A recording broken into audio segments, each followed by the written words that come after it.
Welcome, everybody, to another exciting edition of the Pennsylvania High School Football Report podcast. I'm Brian Linder. I'm here with Rymir Vaughn. Rymir, what's up, my man?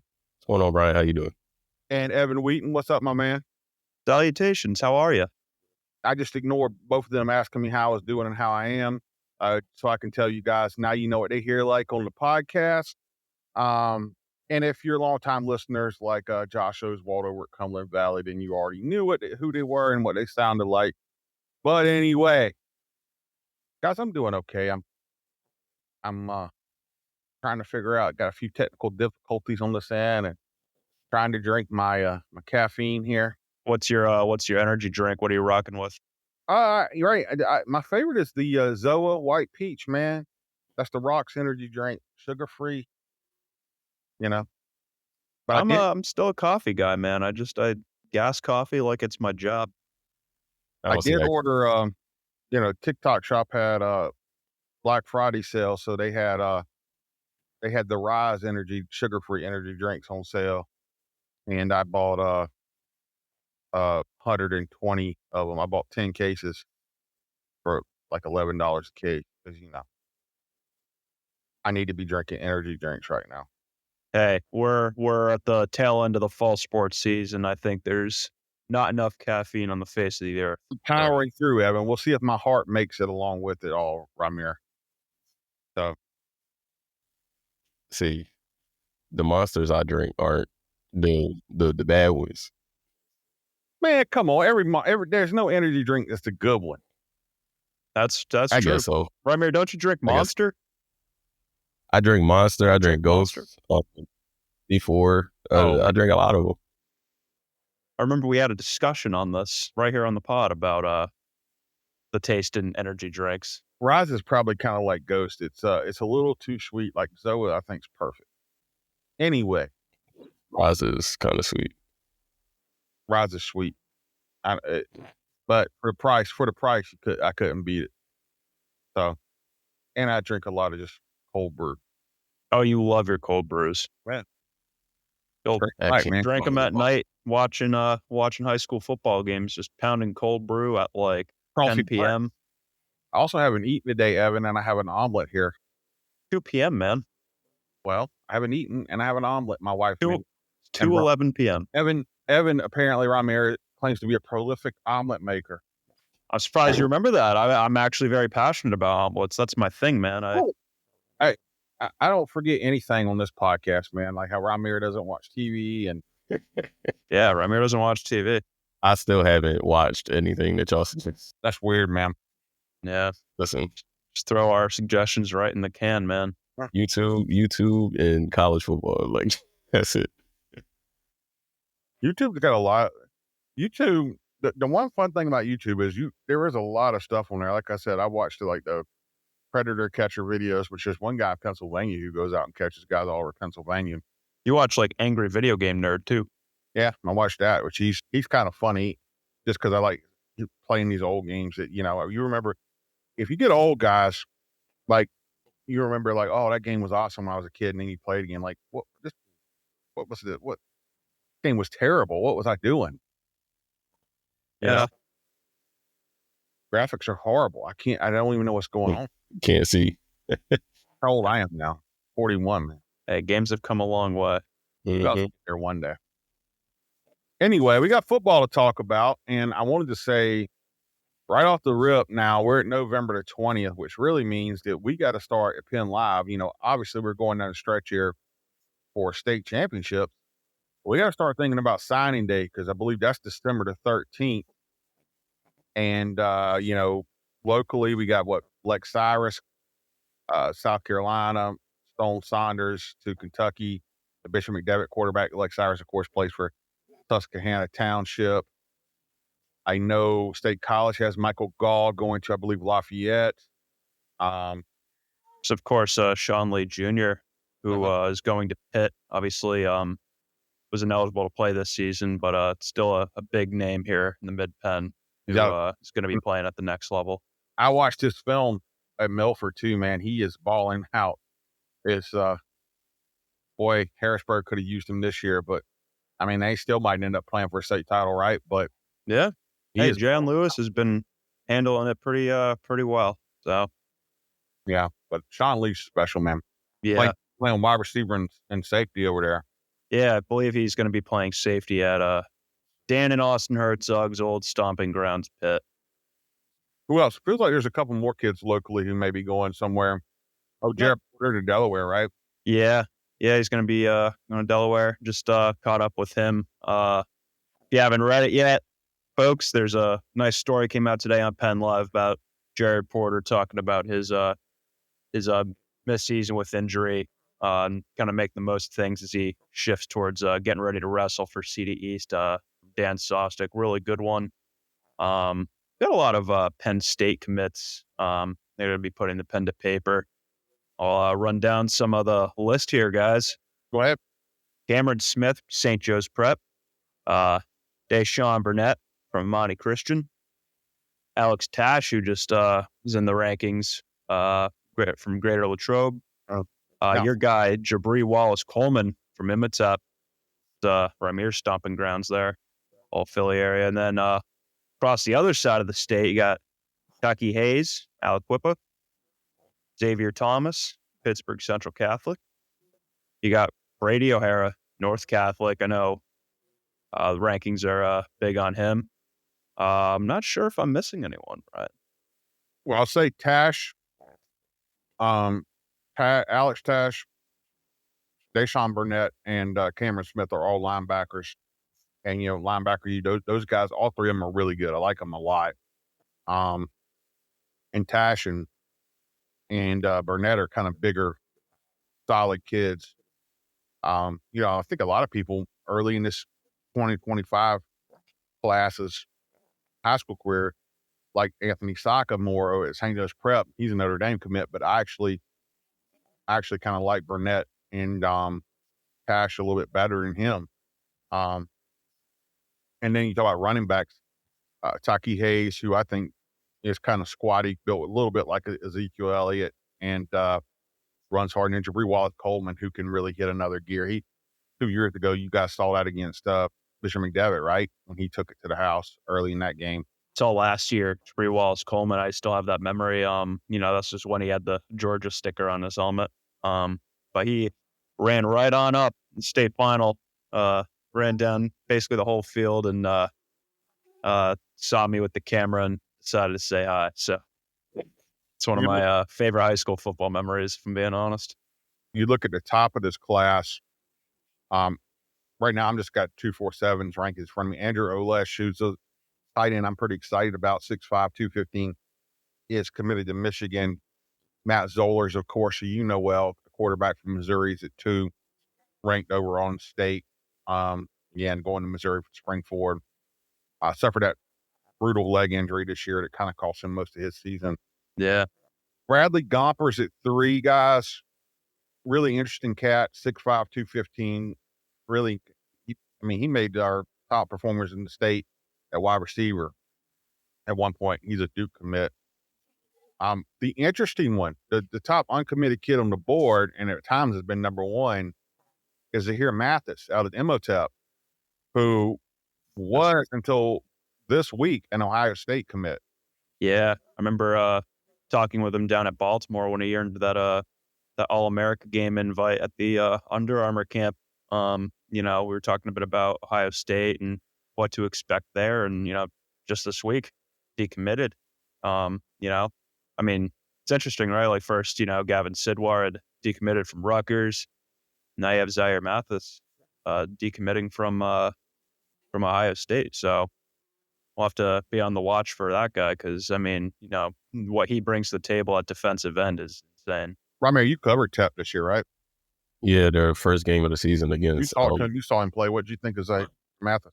I thought he was fine. I thought he wasn't as, at least from what I saw, he wasn't as disruptive as, the number 4 player in PA should be. But, Clarkson North, they were a lot better than I thought they were going to be. And part of the reason that they were was that he wasn't necessarily in the backfield all that much. So I'm not, doubting that he's a good player because he's obviously ranked that high for a reason. But I just don't see it. I think what people look at is that he's 6'6", 230, and he's athletic as all get out. Yeah. You know, I figure we can work with the rest of it.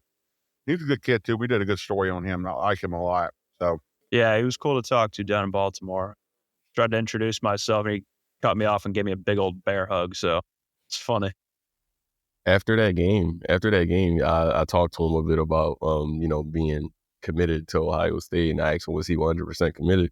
He was like, yeah, like I'm 100% committed. And 12 weeks later, Till that pen hits paper, you just never know, which is why I think there's so much anticipation in the lead up to signing day.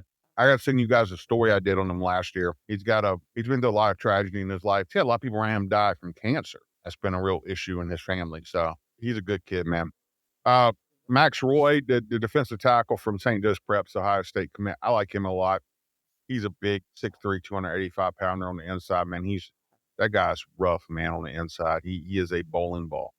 A bowling ball. Bowling I ball, like that. Butcher Knives is the old thing, man. Best way to describe offensive and defensive line. Yeah. Lex Cyrus, the local guy from Hannah, like I said, he's at 7 on that list. Isaiah West is like, he's an Ohio State commit. He's at 9, the running back from St. Joe's Prep. He's never really put up big numbers at Prep. I know they got a lot of guys. I know he's gifted. He's still sort of like an enigma to me. It's like, I don't know. Like, I feel like, he probably, as much as he's been hyped, he probably should have been bigger numbers there. But Yeah. Anybody else in this? Shep Turk, the big lineman, 6'5", 275 from Thomas Jefferson's going to Pitt. Just looking around. Mickey Vaccarello, I think, was an all-PA pick. I need to talk to Austin and get with you guys. You guys on my little all-PA committee can help me look around. Have some good ideas about where we're going with that. But I think he made it last year. He's a Stanford commit, Peters Township linebacker. One local guy who, I know we mentioned him before, but, going further on, talk about Lex Cyrus, I do want to bring up Stone Saunders. Bishop McDevitt plays Exeter at Elko Friday in the District 3 5A final. For us folks on the record watch, he is 429 passing yards away from breaking Steel High quarterback Alex Irby's all-time record of 13,562 passing yards. State career record. Stone Saunders is 429 yards away. So, in the event that McDevitt wins that game, perhaps he breaks that record the next round. Or, hey, maybe, he threw over 430 yards in a howitzer against State College, so you never know, right? So, We'll be on the watch for that one coming up on Friday and beyond. He has the ability to get it against Exeter. Now, I won't write off Exeter, though. They have a good running back. The Jaden Zandier kid, or Zandier, however you say it, Zandier. He's really good. Exeter could beat them. Yeah, very well could. I think a lot of people sort of wrote off Mechanicsburg and said that game was going to be a blowout, and that was 26-14. And that's not a knock on McDevitt. That just shows just kind of the level in District 3 and in 5A. I picked McDevitt to win that game, full disclosure, but I didn't have them running away like 42-7. So, yeah, all that is to say, Exeter's here for a reason. Devitt's obviously here for a reason. You never know what's going to happen. Who would have thought Aliquippa would be out this early? Who would have thought Southern Columbia would be out this early? You just never know. So we'll see how Friday goes. But, should McDevitt advance? Heck, maybe he gets the record there. Who knows? So we'll see how things go on Friday. But, yeah, he's going to Duke, putting the pen to paper soon, signing day in December. And before then, he might have etched his name in another record book. See, and now you're going to make me talk bad about him because shots fired there, Rymir. I picked McDevitt to win 42-7.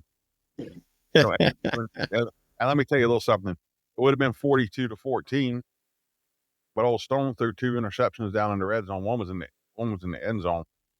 Yeah. Hey, man. These things happen, and Mechanicsburg was a good team. Stone killing me here, man. I ride with you. guys got the dub. That's what matters. But now I'm catching shots here, under the radar shots on the podcast from Evan. Well, hey, look, I'll tell you what. I don't think anyone had too much of a good week in the picks, right? I think we all picked Steel High to win. We all picked Juniata to lose against Shamokin.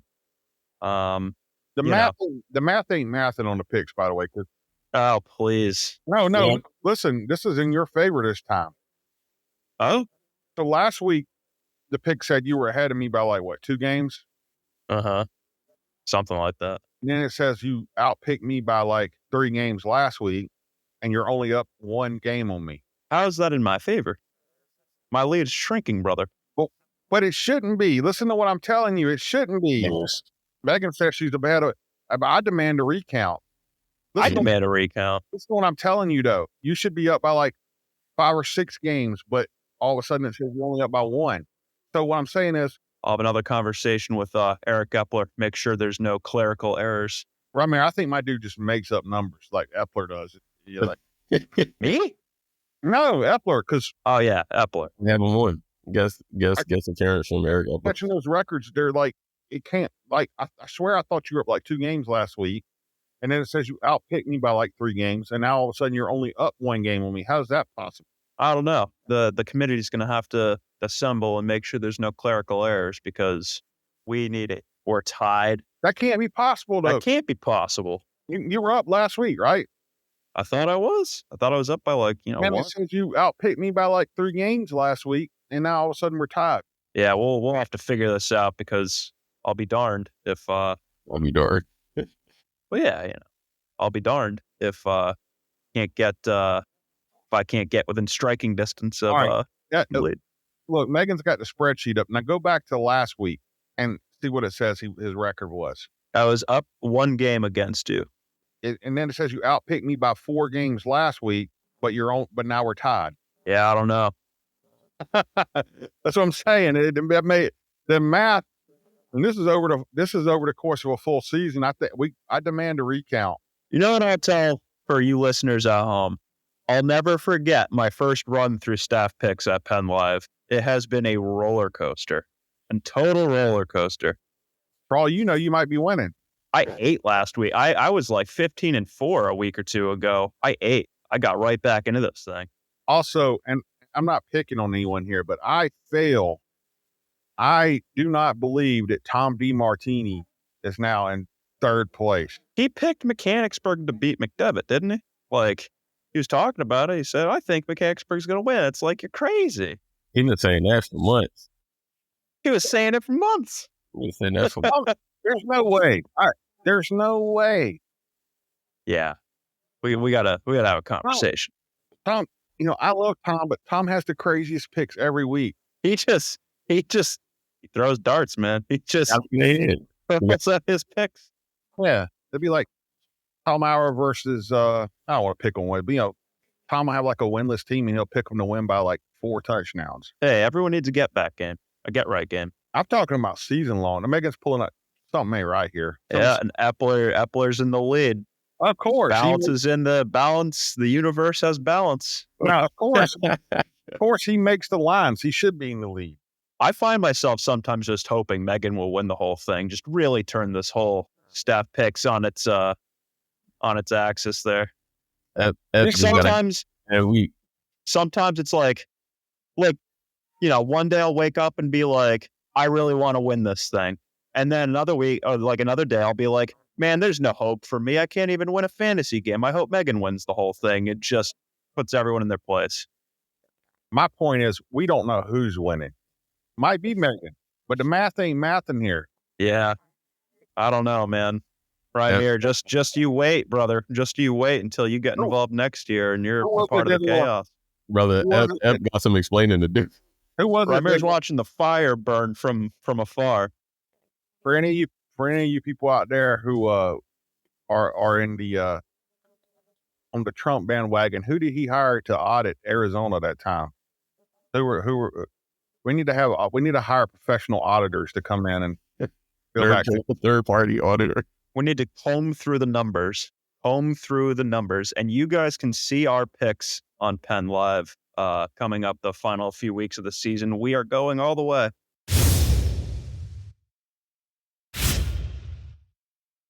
Boy, this got way off topic of talking about signing day.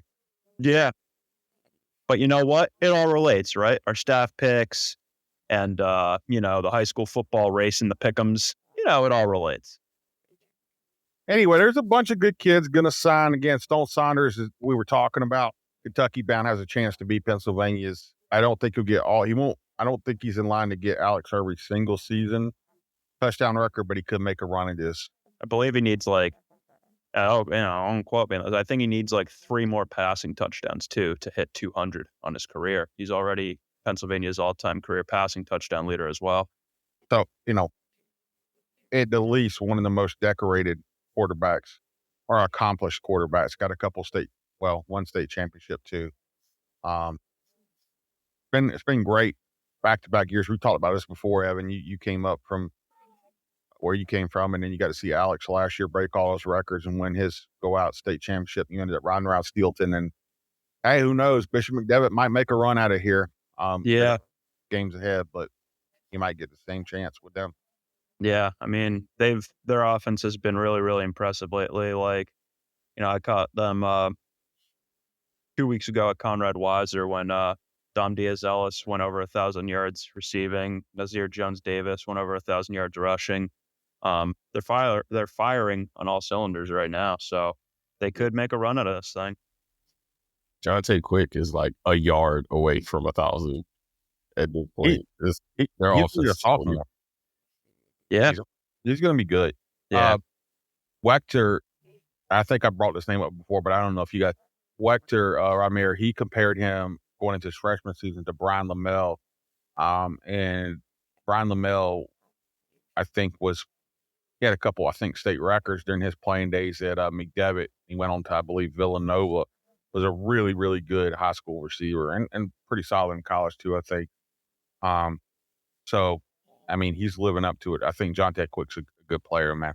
Yeah. I remember just talking with Coach Wechter beginning of the season, and he spoke at length about what Jonte Quick brings to the table and how, thinks people might be sleeping on him. And, it's easy to overlook him. He's a sophomore. You have Dom Diaz-Ellis there as well.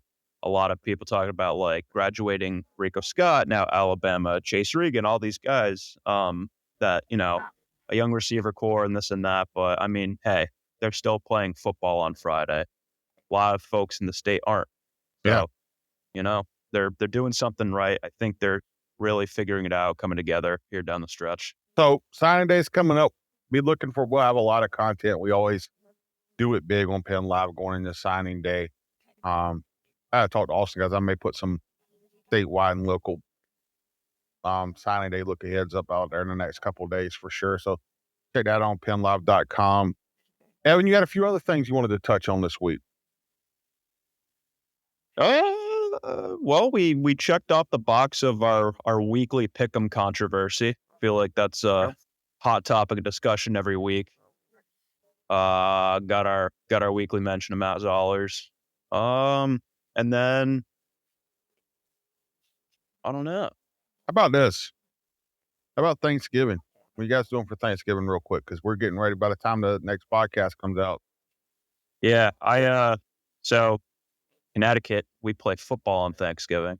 And I'll be back in the old 203 New Haven watching the old crosstown rivalry, playing football back home. And I'll be watching it as a fan and not on the sideline. So, it's always refreshing, right? Sure. Connecticut football. Yeah.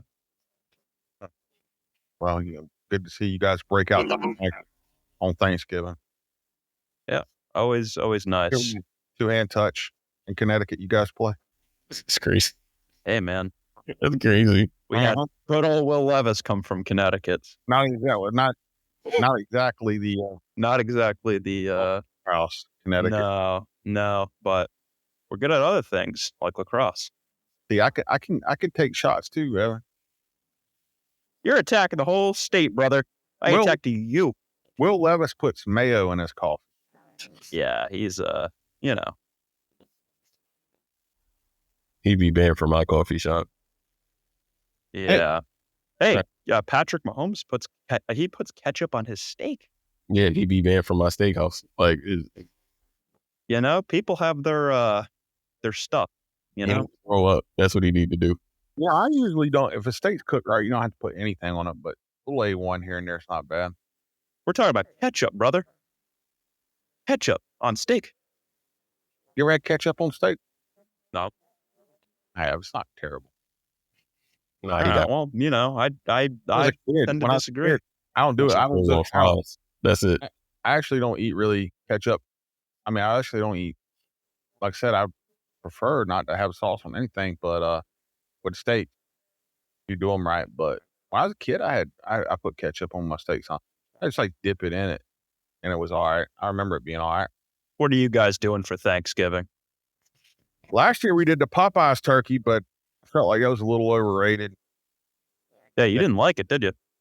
I liked it. It was good. It was just for the money. It was like, we could have done the same thing at home, and I mean, it's not, you still got to cook it at home too. It's just, well, we could have done the same thing for the money. My wife always does it up, man. She cooks, we're from down in the country. So she's got everything. She got a list, man. We got everything. We have collard greens, turkey, ham.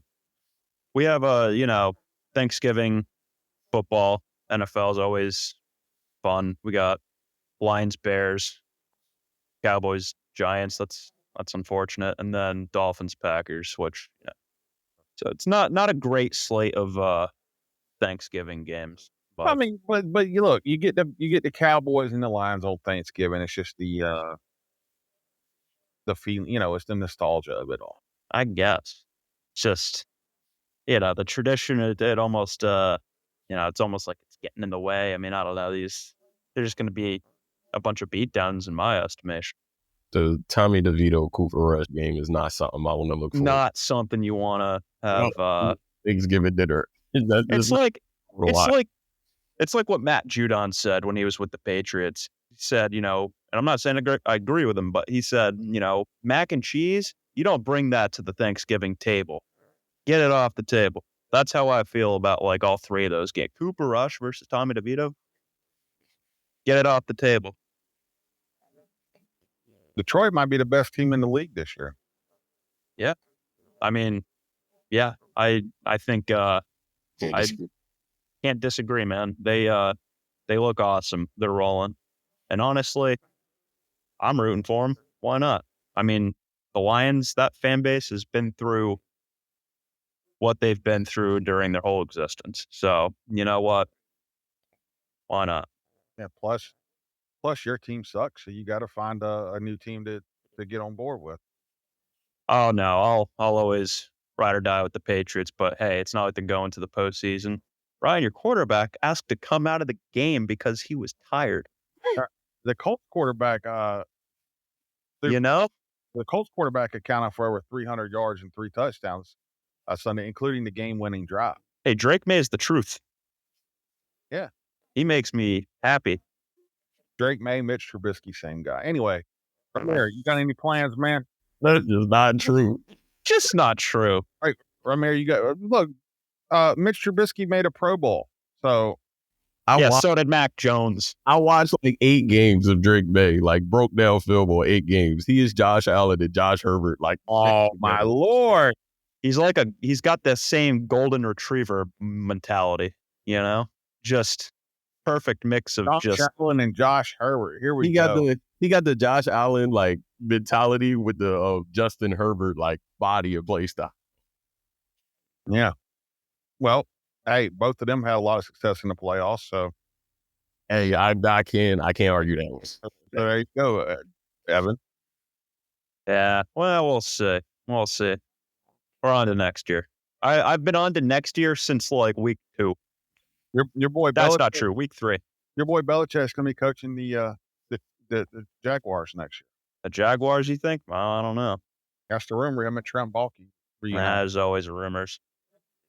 Rymir, you got any plans, man? Yeah, I'm doing a lot actually. I'm gonna be traveling up and down the East Coast, to see friends and family, and I've stopped staying at one house for Thanksgiving, because why have 1 or 2 plates from the same house when you can have 1 or 2 plates from everybody's house? So That's the grind right there. That's the grind. so I Rymir, get 5 or 6 tops. Rymir got that first round pick money from PennLive. He I did. come in, Bought a car, got a Get his cat. Now car, he's hitting all these different houses for traveling up- Thanksgiving. traveling all over the East Coast. Insane. If Just insane. I will be exhausted at the end of the day. You still got that rookie signing bonus he signed it got in the bank account. That's crazy. I Burning a wish. hole in burning a hole in his pocket, Evan. Man, Rymir's just on a heater, dude. If it's not, 1 week buying a new car, another week getting a cat, another week it's cruising up and down the East Coast, living lavish. Like, does that car have a sunroof? It doesn't. I wish it did though. My old car did. Well, look, Well, we're way down. We went down rabbit holes and probably talked about everything but high school football. But it is a big time in the year, and obviously we got some playoffs going, and things winding down. Some district title games this weekend. We think Bishop McDevitt has a shot. Harrisburg started off the year as kind of a favorite. Had some big changes as far as Sean Lee going out and then losing Kevin Brown to injury. He's back. Messiah Mickens is finally kind of hitting his stride. yeah, 298 rushing yards and 5 touchdowns for Messiah Mickens through the District 3-6A tournament so far. So So, they're looking like they could maybe get back there too. They got a tough one with Wilson coming up. So we will be getting on a lot more football here, but Thanksgiving, I don't know what our schedule is going to look like next week. We will have a podcast out. We do 2 a week during football season. So producer Megan, we got to figure out what we want to do next week, what our schedule is going to look like there with that, what works for you. But guys, I think we got a podcast. We got a lot coming up. Just big points in the season, a lot of exciting times. playoffs are getting to the nitty gritty. Got signing day. We got Thanksgiving and the race and the pick'ems for the staff. It's a fun time of the year for football. So, Evan, tell them how to find you on social media. At Evan Wheaton on Twitter. Rymir, tell them how to find you, my man. At Rymir Vaughn on Twitter. And I'm at Sports by B Linder on Twitter, X, whatever you want to call it. Again, make sure to get the PennLive folks. We got a lot of great content there. And we just wrapped up a bunch of state championships and other sports. We'll be working through December into the start of basketball season. So you're going to get a lot of preview stuff for like winter sports coming up as well. These guys have been working on. And then we'll have our All-Stars, our All-PA, all that good stuff coming up. Until next time, see you then.